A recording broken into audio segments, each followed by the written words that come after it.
जय श्री कृष्ण दोस्तों।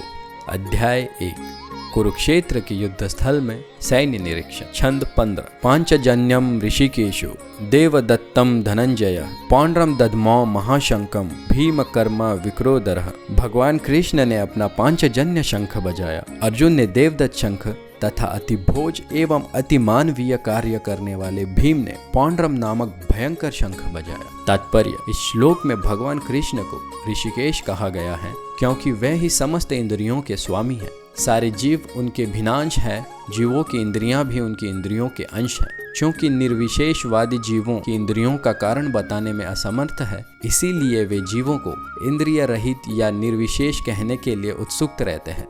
भगवान समस्त जीवों के हृदयों में स्थित होकर उनकी इंद्रियों का निर्देशन करते हैं, किंतु वे इस तरह निर्देशन करते हैं कि जीव उनकी शरण ग्रहण कर लेते हैं, और विशुद्ध भक्त की इंद्रियों का तो वे प्रत्यक्ष निर्देशन करते हैं। यहाँ कुरुक्षेत्र की युद्ध भूमि में भगवान कृष्ण अर्जुन की दिव्य इंद्रियों का निर्देशन करते हैं, इसीलिए उनको ऋषिकेश कहा गया है। भगवान के विविध कार्यों के अनुसार उनके भिन्न भिन्न नाम हैं। उदाहरणार्थ, इनका एक नाम मधुसूदन है क्योंकि उन्होंने मधु नाम के असुर को मारा था।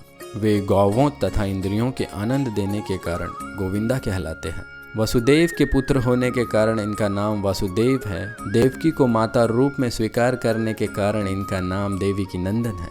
वृंदावन में यशोदा के साथ बाल लीलाएं करने के कारण ये यशोदा नंदन है। अपने मित्र अर्जुन का सारथी बनने के कारण पार्थ सारथी है। इसी प्रकार उनका एक नाम ऋषिकेश है क्योंकि उन्होंने कुरुक्षेत्र के युद्ध स्थल में अर्जुन का निर्देशन किया है। इस श्लोक में अर्जुन को धनंजय कहा गया है क्योंकि जब इनके बड़े भाई को विभिन्न यज्ञ संपन्न करने के लिए धन की आवश्यकता हुई थी तो उसे प्राप्त करने में इन्होंने सहायता की थी। इसी प्रकार भीम वृक्रोदार कहलाते हैं क्योंकि जैसे वे अधिक खाते हैं उसी प्रकार वे अति मानवीय कार्य करने वाले हैं। जैसे हिडंबासुर का वध, पांडवों के पक्ष में श्री कृष्ण इत्यादि विभिन्न व्यक्तियों द्वारा विशेष प्रकार के शंखों का बजाया जाना युद्ध करने वाले सैनिकों के लिए अत्यंत प्रेरणाप्रद था। विपक्ष में ऐसा कुछ न था। न तो परम निदेशक भगवान कृष्ण थे, न ही भाग्य की देवी श्री थी। युद्ध में उनकी पराजय पूर्व निश्चित थी। शंखों की ध्वनि मानो यही संदेश दे रही थी। जय श्री कृष्ण दोस्तों।